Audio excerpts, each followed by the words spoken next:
నమస్కారం. Public vision వార్తలకు స్వాగతం. నా పేరు లక్ష్మి. వార్తల ముందుగా హెడ్లైన్స్.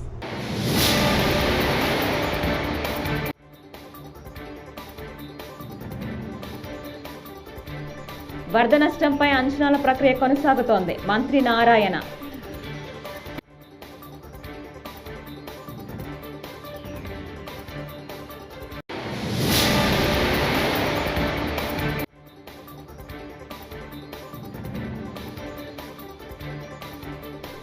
వైజాగ్ స్టీల్ ప్లాంట్ వద్ద కార్మికుల ఆందోళన. స్టీల్ ప్లాంట్ ప్రైవేటీకరణను నిరసిస్తూ ఆందోళన.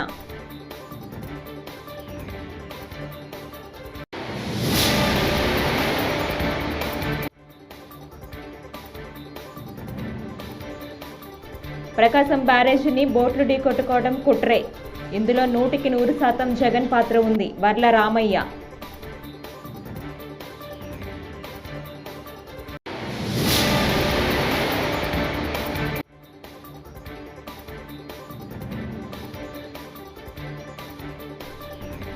బుడమేరు విజయవాడ సంక్షోభంపై సీఎం చంద్రబాబు నాయుడు రాజకీయం చేస్తున్నారని మాజీ మంత్రి అంబటి రాంబాబు ధ్వజం. ఇక డీటెయిల్స్ చూస్తే, బుడమేరు వరద ప్రాంతాల్లో మంత్రి నారాయణ మంగళవారం ఉదయం పర్యటించారు. ఈ సందర్భంగా మంత్రి మాట్లాడుతూ సింగ్ నగర్లో వరద ముంపు తగ్గిందన్నారు. 4-5 డివిజన్లో లోతట్టు ప్రాంతాల్లో నీరు ఉందన్నారు. కండ్రిక వద్ద రోడ్డు సమాంతరంగా లేదని, ఒకవైపు నీరు నిలవటంతో మోటార్లతో కాలువలకు మళ్లించామని చెప్పారు. రేపు సాయంత్రానికి ఎక్కడా వరద నీరు లేకుండా చేస్తామన్నారు. చంద్రబాబు సారథ్యంలో చేపట్టిన సహాయక చర్యలపై వరద బాధితులు హర్షం వ్యక్తం చేస్తున్నారన్నారు.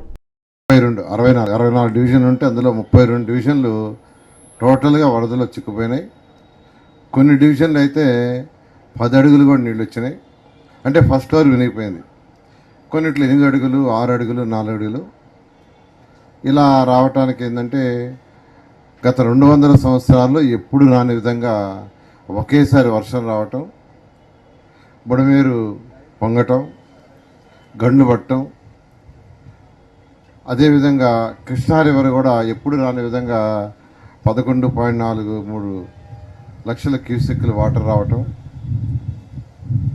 వల్ల ఒక్కసారి నగరం పైన నీరు పొలటంతో అనేక వార్డులు మునకైనాయి.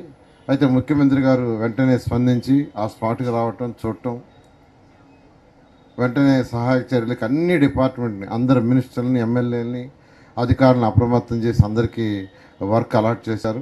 ఎవరెవరు వర్క్ చేయాలని ముఖ్యమంత్రి గారు కూడా ఆ రోజు అక్కడే చెప్పారు. సింగ్ నగర్ దగ్గరికి వచ్చి చూసిన వెంటనే స్పాట్లో చెప్పారు, నేను వెంటనే కలెక్టరేట్కి పోతాను, అక్కడే ఉంటాను. 5 రోజులైనా, వారమైనా, 10 రోజులైనా ప్రజలు సాధారణ జీవితం వచ్చిందాకా, యాక్చువల్గా జీవనానికి వచ్చిందాకా నేను ఇక్కడే ఉంటానని, ఇక్కడే ఉండి ప్రతిరోజు అధికారులకి, మంత్రులకి, అందరికీ దిశానిర్దేశాలు ఇచ్చి వర్క్ చేయడంతో ఈరోజు ఈ యొక్క నగరంలో మొత్తం 32 డివిజన్లు నీటిలో మునిగితే 26 డివిజన్లు నిన్నేవి క్లియర్ అయిపోయినాయి. శానిటేషన్ కూడా పూర్తి చేస్తాం. అయితే మరొక 6 డివిజన్లు మాత్రం నీటిలో 3 అడుగులు, 2 అడుగులు, 1 అడుగు ఉన్నాయి. దానికి యాక్చువల్గా రాత్రి అయితే ఒక స్పెషల్ డ్రైవ్ చేసాం. మీ టీవీలో వాళ్ళు కూడా వచ్చారు. రాత్రి నున్నగపోయే రోడ్లు యాక్చువల్గా ఒక పక్క 4 అడుగుల ఎత్తులో లెఫ్ట్ సైడ్ వాటర్ ఉంది, రైట్ సైడ్ 4 అడుగులు డౌన్లో ఉంది. ఆ రోడ్నంతా 7 దగ్గర మొత్తం దాన్ని యాక్చువల్గా రోడ్డు తీసేసి, అంటే ఒక 10 అడుగుల వెడల్పు రోడ్డుని యాక్చువల్గా బ్రేక్ చేసాం. బ్రేక్ చేస్తే వాటర్ పోయింది. ఈ విధంగా ఇప్పుడు కూడా చేస్తూ ఉండారు. రేపు తెల్లవారికైతే అక్కడ 100% వాటర్ పోయేటట్టుగా. వైజాగ్ స్టీల్ ప్లాంట్ ప్రైవేటీకరణపై కేంద్ర రాష్ట్ర ప్రభుత్వాల తీరును నిరసిస్తూ కార్మికులు మంగళవారం ఆందోళన చేపట్టారు. విశాఖపట్నంలోని కూర్మనపాలెంలో రాస్తారోకో నిర్వహించారు. వైజాగ్ స్టీల్ ప్లాంట్ పరిరక్షణ పోరాట కమిటీ నిర్వాసితులతో పాటు వామపక్ష పార్టీల ఆధ్వర్యంలో హైవేపై బైఠాయించారు. దీంతో విశాఖలో ఉద్రిక్తత నెలకొంది. రాష్ట్ర వ్యాప్తంగా వామపక్షాల పార్టీలు ఆందోళన చేపట్టాయి. ఈ సందర్భంగా వైజాగ్ స్టీల్ ప్లాంట్ కార్మికుల జేఏసీ లీడర్లు మాట్లాడుతూ విశాఖ ఉక్కును వెంటనే స్టీల్ అథారిటీ ఆఫ్ ఇండియా లిమిటెడ్లో విలీనం చేయాలని డిమాండ్ చేశారు.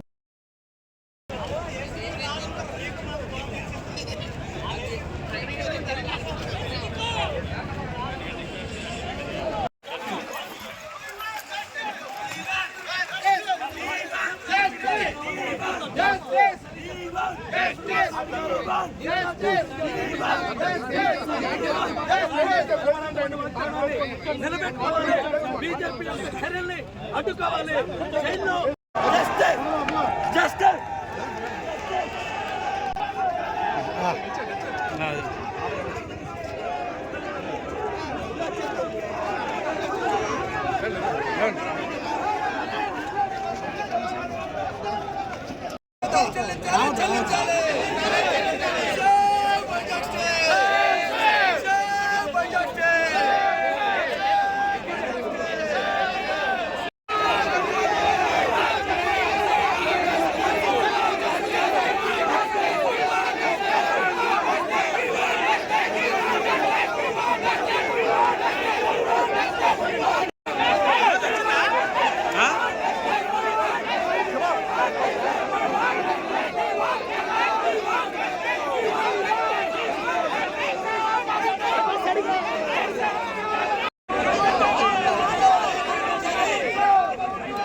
బుడమేరు విజయవాడ సంక్షోభంపై సీఎం చంద్రబాబు నాయుడు రాజకీయం చేస్తున్నారని మాజీ మంత్రి అంబటి రాంబాబు ధ్వజమెత్తారు.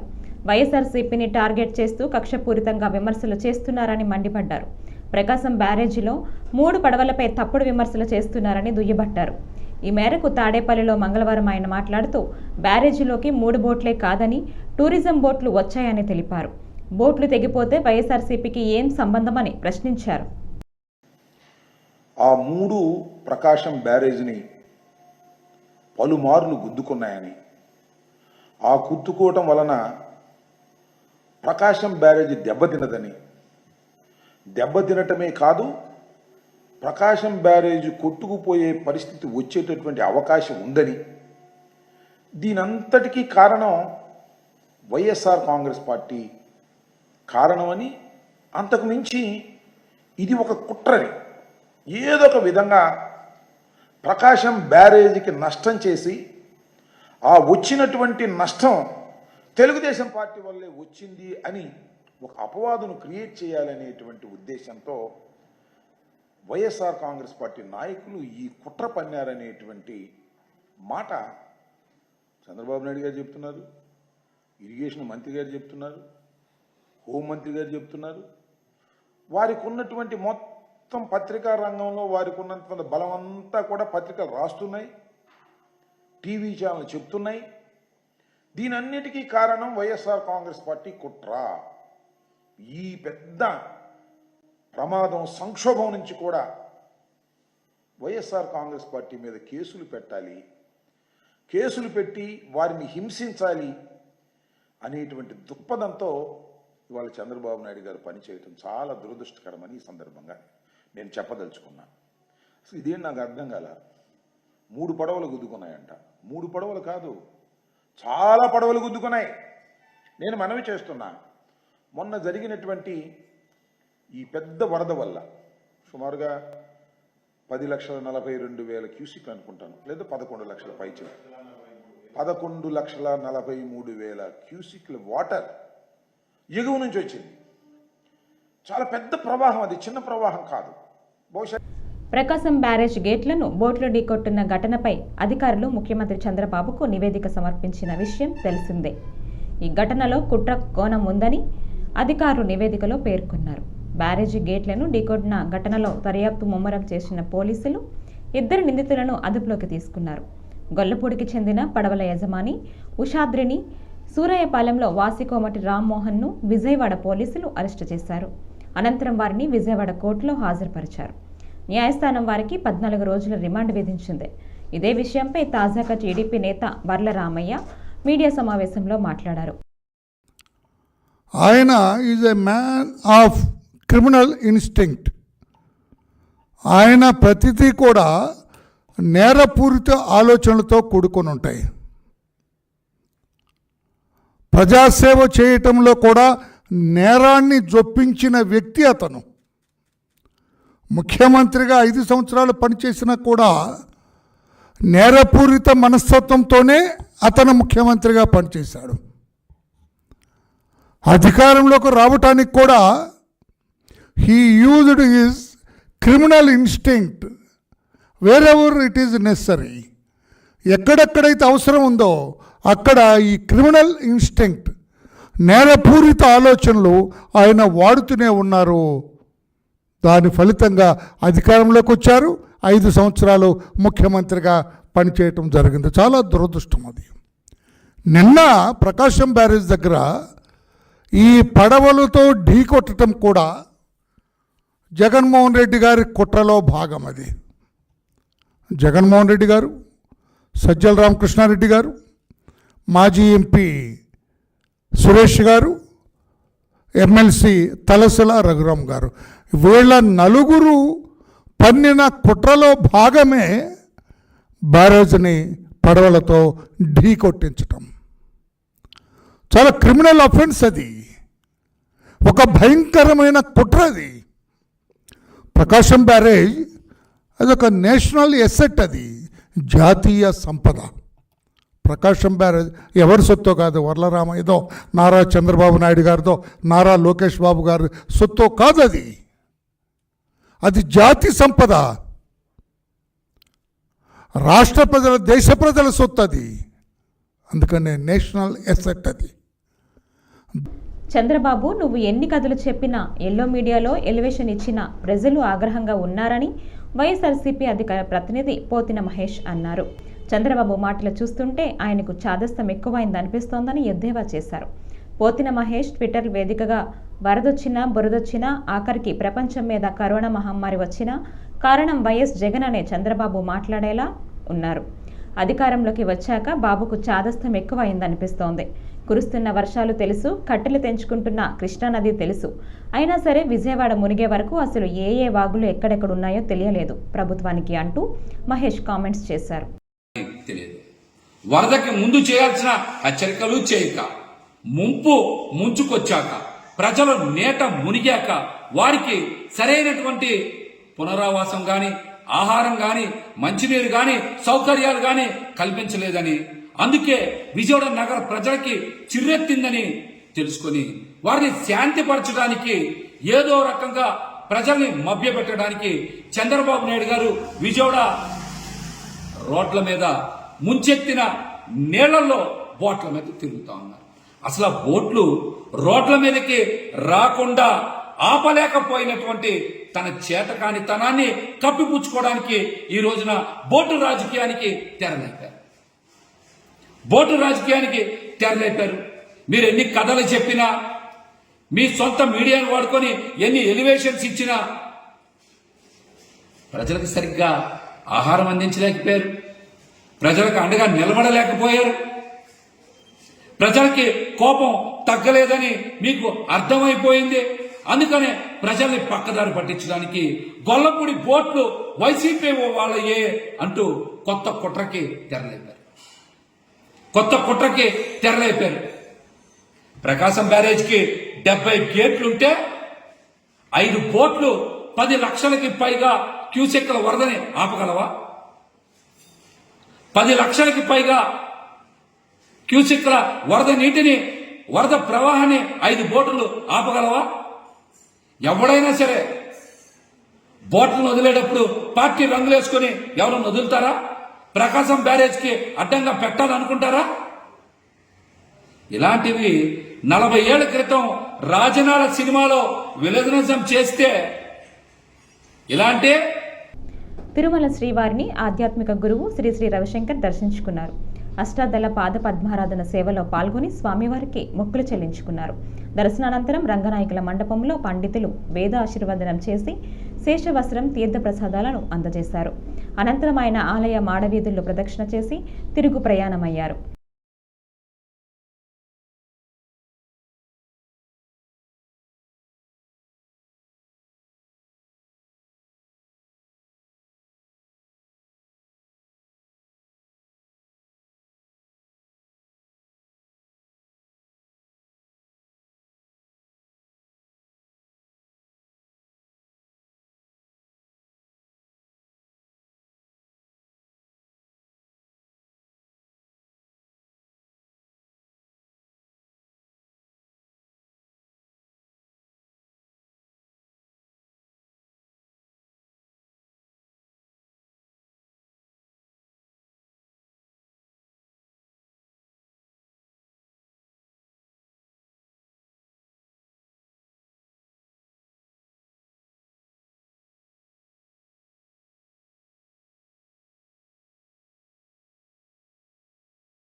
ప్రకాశం బ్యారేజీకి బోట్లు కొట్టుకు రాలేదని కొట్టుకు వచ్చేటట్టు చేశారని ఏపీ హోంమంత్రి అనిత అన్నారు. బ్యారేజీని ఢీకొన్న 5 బోట్లు ప్రమాదవశాత్తు రాలేదని ఇది మ్యాన్ మేడ్ ఇన్సిడెంట్ అని చెప్పారు. తొలుత బోట్లు కొట్టుకొచ్చాయని అనుకున్నామని, కానీ ఘటనపై విచారణ జరిపించిన తరువాత షాకింగ్ విషయాలు తెలిసాయని అన్నారు. లాస్ట్ ఒక 2-3 వీక్స్ 1 మంత్ యావరేజ్గా మన రైనీ సీజన్ స్టార్ట్ అయ్యి మన మంత్ నుంచి కూడా ఎక్కడొక్కడ సైక్లోన్స్ ఇష్యూస్తో మనం మ్యాక్సిమం బాధపడుతున్నాం. ఎక్కడొక్కడ మనం ఎలర్ట్గా ఉన్నాం. ఆల్ కలెక్టర్స్ అండ్ ఎస్పీస్ అన్ని డిపార్ట్మెంట్స్ వాళ్ళు కూడా ఎలర్ట్గా ఉంటున్నారు. అయితే చిన్న చిన్న నెగ్లిజెన్సెస్ కానీ మనకి ఓవర్లుక్ కానీ వాటర్ మేబీ అలాంటివి కూడా ఉండకూడదు. Especially at the same time last ఒక 15 days నుంచి కూడా 2 cyclones మనం ఫేస్ చేస్తున్నాం. మొన్న ఒక cyclone, at the same time last 31st టైంలో ఒక సైక్లోన్. ఈ 2 సైక్లోన్లు మనం ఫేస్ చేసాము. అట్ ద సేమ్ టైం మనం కూడా కొంచెం అలర్ట్గా ఉండాలనే ఉద్దేశంతోనే మీకు ఒకసారి ఇప్పుడు వీసీ కూడా తీసుకోవడం జరిగింది. ఎస్పెషల్లీ మన 7th and 8th జరిగిన రెయిన్ఫాల్ విషయంలో కొంచెం మేము కూడా అలర్ట్ అయ్యాము. అట్ ద సేమ్ టైం మనకి సీఎం గారు కూడా అర్జెంట్గా నన్ను కూడా ఇక్కడ విశాఖపట్నం ఉత్తరాంధ్ర జిల్లాలో ఒకసారి చూసుకోమని చెప్పి కూడా పంపించడం జరిగింది. ఈ విషయంలో మీ అందరితో కూడా నేను ఫోన్ టచ్లో ఉన్నాను. మ్యాక్సిమం అందరూ కలెక్టర్స్ కూడా ఫోన్ టచ్లో ఉన్నాం. అందరూ కూడా మ్యాక్సిమం ఇన్ఫర్మేషన్ ఇస్తున్నారు నాకు. కాకపోతే ఏంటంటే ఇప్పుడున్న సిచ్యువేషన్లో ఇప్పుడు మనకి వైజాగ్ కలెక్టర్ గారు డీటెయిల్గా మనకు ఒకసారి నోట్ ఇచ్చారు. అట్ ద సేమ్ టైం నాకు తెలిసి అందరు కలెక్టర్స్ కూడా మీ దగ్గర ఆల్రెడీ నోట్ ఉండే ఉంటుంది. మనం ఎంత ప్రికాషనరీగా ఉన్నా కొన్ని సందర్భాల్లో మనకి తెలియకుండానే కొన్ని డిజాస్టర్స్ వస్తున్నాయి. దానికి ఎగ్జాంపుల్ ఒక కేస్ స్టడీలా తీసుకో. నెల్లూరు నగరంలో ప్రజా సమస్యల పరిష్కారం కోసం సిపిఎం నిరంతరం పోరాడుతుందని సిపిఎం నగర కార్యదర్శి కత్తి శ్రీనివాసులు పేర్కొన్నారు. మంగళవారం 47, 48 డివిజన్లో సిపిఎం మహాసభల సందర్భంగా ఆయన మాట్లాడుతూ నగరంలో పెన్నా నది పక్కనే ఉన్న పలు డివిజన్లో మంచినీటి సమస్యతో ప్రజలు ఇబ్బంది పడుతున్నారని తెలిపారు. దోమలు, పారిశుద్ధ్య సమస్యలతో ప్రజలు అనారోగ్యానికి గురవుతున్న కార్పొరేషన్ అధికారులు పట్టించుకోవటం లేదని ఆందోళన వ్యక్తం చేశారు.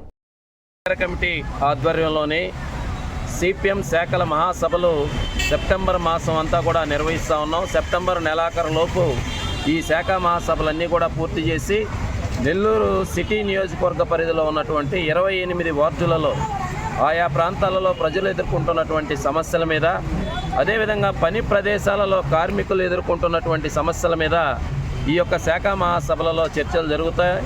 మొత్తం నివాస ప్రాంతాలలో పారిశుద్ధ్యం లోపించింది. దోమలు స్వైరవిహారం చేస్తూ ఉన్నాయి. విష జ్వరాలతో ప్రజలు అల్లాడుతూ ఉన్నారు. కనీస మౌలిక సదుపాయాలైనటువంటి మంచినీటి సరఫరా, పారిశుద్ధ్యం, డ్రైనేజీ లాంటి చిన్న సౌకర్యాలు అందక నెల్లూరు నగరం పెన్నా నది ఒడ్డునే ఉన్నప్పటికీ కూడా ఈ ఇబ్బందులతో ప్రజలు ఇబ్బందులు పడతా ఉన్నారు. అదేవిధంగా గతంలో రైల్వే స్థలాల్లో ఉన్నటువంటి వాళ్ళకి కానీ, కాలువ కట్ల మీద ఉండి తొలగించిన వాళ్ళకి కానీ ఇంకా కూడా పునరావాసం కల్పించినటువంటి పరిస్థితి ఉంది. టిట్కో ఇళ్ళు సుమారు 10,000 మందికి మంజూరైతే చేశారు, కానీ ఇంతవరకు కూడా ఆ ఇళ్ళు స్వాధీనపరచలేదు. అరాకొర ఇచ్చినటువంటి ఆ ఇళ్లలో ఇప్పటికీ జనార్దన్ రెడ్డి కాలనీ టిట్కో ఇళ్లలో కానీ, అల్లీపురం టిట్కో ఇళ్లలో కానీ కనీస మౌలిక సదుపాయాలు లేక ఉన్నటువంటి అరాకొర వ్యక్తులు చాలా ఇబ్బందులు ఎదుర్కొంటూ ఉన్నారు. వీటన్నిటి మీద కూడా ఈ శాఖ మహాసభలలో చర్చ జరిపి గడిచిన 3 సంవత్సరాల కాలంలో ప్రజలు సిపిఎం పార్టీ ఆధ్వర్యంలో నిర్వహించినటువంటి పోరాటాలు, ఉద్యమాల మీద సమీక్ష జరిపి రాబోయేటటువంటి రోజుల్లో మరిన్ని విస్తృతంగా కూడా ప్రజా పోరాటాలు, ఉద్యమాలని ఈ యొక్క మహాసభల సందర్భంగా కార్యాచరణ రూపకల్పన చేయబోతా ఉన్నాం. ప్రజలందరూ శ్రీ పైడితల్లి అమ్మవారి ఉత్సవాలు వచ్చే నెల 10వ తేదీ నుంచి ప్రారంభం కానున్న నేపథ్యంలో పైడితల్లి దేవస్థానం ఏర్పాటు చేసిన నూతన ప్రచార రథాన్ని ఎమ్మెల్యే పి అదితి గజపతిరాజు మంగళవారం ప్రారంభించారు. ముందుగా పైడితల్లి అమ్మవారిని దర్శించుకొని ప్రత్యేక పూజలు చేశారు. 2017లో టీడీపీ ప్రభుత్వం పైడితల్లి అమ్మవారి పండుగను రాష్ట్ర పండుగగా గుర్తించిందన్నారు. విజయనగరం ఉత్సవాలు కూడా నిర్వహించామని ఎమ్మెల్యే తెలిపారు.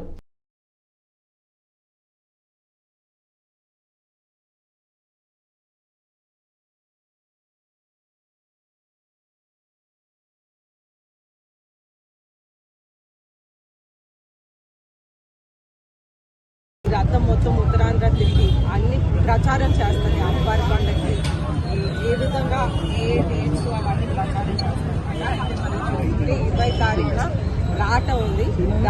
రాటతో పాటు దీక్ష కూడా ఉంది.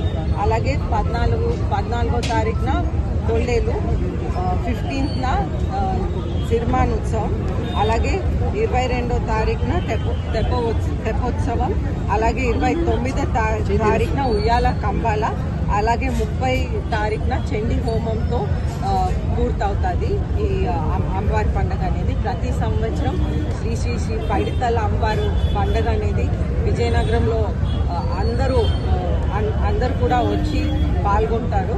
అలాగే ఉత్తరాంధ్ర నుంచి ఎంతో మంది, ఒక 2,50,000 మంది సుమారు విజయనగరంకి వస్తారు. ఆ సమయంలో అందరు కూడా పాల్గొంటారు. అలాగే మనం ప్రభుత్వం నుంచి కూడా ఉత్సవాలు అనేది పెట్టడానికి అన్ని ఏర్పాట్లు కూడా చేస్తున్నాము. అయితే ఉత్సవాలు కూడా జరుపుకుంటూ 2017లో ఇది స్టేట్ ఫెస్టివల్గా కూడా డిక్లేర్ చేసి ఒక కాంగ్రెస్ నేత రాహుల్ గాంధీ మహిళలపై చేసిన వ్యాఖ్యలను తాము ఖండిస్తున్నామని బీజేపీ మహిళా మోర్చా తెలిపింది. జిల్లా బీజేపీ మహిళా మోర్చా అధ్యక్షురాలు నాగమల్లేశ్వరి మంగళవారం అరండల్పేటలో మీడియాతో మాట్లాడారు. బీజేపీ 60 మందికి పైగా మహిళలకు పార్లమెంటు సీట్లు ఇస్తే కాంగ్రెస్ కేవలం 40 మందికే ఇచ్చిందన్నారు. నిర్మలా సీతారామన్తో పాటు అనేక మంది మహిళలకు కీలక పదవులు కట్టబెట్టి తగిన గౌరవం ఇచ్చినట్లు చెప్పారు. పట్ల గౌరవం ప్లస్ నమ్మకంతో ఆవిడకి ఆర్థిక మంత్రిగా ఈరోజు మన దేశం యొక్క ఆర్థిక పరిస్థితి మెరుగుపరచడంలో ఆవిడ మంచి ప్రాధాన్యత వహిస్తారని ఒక నమ్మకంతో మన ప్రధానమంత్రి నరేంద్ర మోడీ గారు ఆవిడకి ఇది మన ఫైనాన్స్ మినిస్టర్గా ఏర్పాటు చేయడం అనేది జరిగింది. అట్లా లోకసభ స్థానాలు 543 ఉంటే వాటిలో బీజేపీ 69 మందికి ఇచ్చారు, కాంగ్రెస్ వచ్చి 41 మందికి ఇచ్చారు. మహిళలు ప్రాధాన్యత ఇచ్చింది ఎవరు? బీజేపీ. మన ప్రధానమంత్రి గారు పెట్టిన ప్రతి పథకాలు కూడా మహిళల పక్షపాతిగా మహిళలకి ఎక్కువ సపోర్ట్గా చేశారు. ఫస్ట్ వచ్చేటప్పుడు మహిళలు ప్రధానమంత్రి ఆవాస్ యోజన పథకాలు ఏర్పాటు చేశారు. ప్రధానమంత్రి ఆవాస్ యోజన ఇళ్ళండి మహిళల పేరు మీద ఇచ్చారు. మహిళలు ఆర్థికంగా స్థిరపడాలని చెప్పి విశ్వకర్మ యోజన వాళ్ళకి మిషన్లు ట్రైనింగ్ ఇచ్చి మిషన్లు ఏర్పాటు చేశారు. అట్లా చిత్తూరు జిల్లా పొంగనూరు పట్టణానికి ఎంతో పేరు ప్రఖ్యాతులు తెచ్చిన పుంగమ్మ చెరువు నేడు ఆక్రమణకు గురవుతోందని, అంతేకాకుండా కొంతమంది వ్యర్థాలను చెరువులో వేస్తున్న అధికారులు పట్టించుకోవటం లేదని మాల మహానాడు రాష్ట్ర కార్యదర్శి ఎన్ఆర్ అశోక్ అన్నారు. ఈ సందర్భంగా ఆయన మంగళవారం మాట్లాడుతూ ఇరిగేషన్, రెవెన్యూ, మున్సిపల్ అధికారులు ఈ విషయంపై వెంటనే తగిన చర్యలు తీసుకోవాలన్నారు. అందరికీ నమస్కారం. ఈరోజు మన పుంగమ్మ చెరువు కట్ట మీద నిలబడుకొని మాట్లాడుతున్నాం. కారణం ఏమంటే పుంగమ్మ చెరువు మన పుంగనూరుకి ఎంతో ప్రాముఖ్యత కలిగింది. ఆ చెరువు వల్ల తాగునీరు, సాగునీరుకి ఇబ్బంది లేకుండా ఆనకట్ట రైతులు కలిగి ప్రజలు కూడా ఎంతో సంతోషకరంగా ఉంటారు. దాంట్లో నీళ్ళు ఉండేదాని వల్ల ఈ మధ్య ఏమైందంటే పుంగనూరులో ఉన్న కొంతమంది ట్రాక్టర్ వాళ్ళు, వ్యాపారస్తులు పుంగనూరులో ఉన్న వేస్ట్ మనంతా తీసుకుని వచ్చి కట్టెపైన వేసి మొత్తం చెరువు అంతా పూర్తి చేస్తున్నారు. ఇప్పుడే చెరువు మొత్తం పూర్తిగా ఆక్రమణకు గురైంది. ఈ పుంగం చెరువు భవిష్యత్తులో పిల్లలు పుంగమ్మ చెరువు అనేది పుంగనూరులో ఒకటి ఉండేది అని పేపర్లో బుక్కులో చూసే మాదిరిగా అయిపోయింది. దయచేసి ఇరిగేషన్ డిపార్ట్మెంట్ వాళ్ళు కానీ, రెవెన్యూ డిపార్ట్మెంట్ కానీ, మున్సిపల్ కమిషనర్ గారు కూడా దీనిపై చొరవ చూపి ఈ ఆక్రమణ గురైన చెరువుని నీటిగా తొలగించి చెరువుని శుభ్రం చేయాల్సిన కోరుతున్నాము. ఇక్కడ మట్టి తోలి చెరువులు పూడుస్తున్న వాళ్ళపైన కఠినమైన చర్యలు తీసుకోవాలి. చూడండి ఎంత అన్యాయంగా తయారైందో, మొత్తం ఎంత పెద్ద చెరువు ఈ పుంగమ్మ చెరువు. పట్టణంలో ఉన్న ప్రముఖులు కూడా, నాయకులు కూడా దీని గురించి ఆలోచించాలి. ఈ పుంగమ్మ చెరువు వల్ల మన పుంగనూరుకి ఎంతో మంచి జరుగుతుంది. మన పుంగనూరు చరిత్ర ఉండేది పుంగమ్మ చెరువు ఉంటే, దాన్ని ఈ మధ్య చూస్తుంటే మొత్తము పూర్తి చేస్తున్నారు. ప్రభుత్వ పాఠశాలలో అమలుపరిచే మధ్యాహ్న భోజన పథకం మెనూలో మార్పులు చేసి వంటకాలను తయారు చేయాలని అంబేద్కర్ కోనసీమ జిల్లా కలెక్టర్ మహేష్ కుమార్ సూచించారు. ఆయన అమలాపురంలోని కలెక్టరేట్ వద్ద మధ్యాహ్న భోజన పథకం నిర్వాహకులు, విద్యాశాఖ అధికారులు, ఉపాధ్యాయులతో మంగళవారం సమావేశం నిర్వహించారు. విద్యార్థులకు రుచి, శుచితో కూడిన ఆహారం పెట్టాలన్నారు.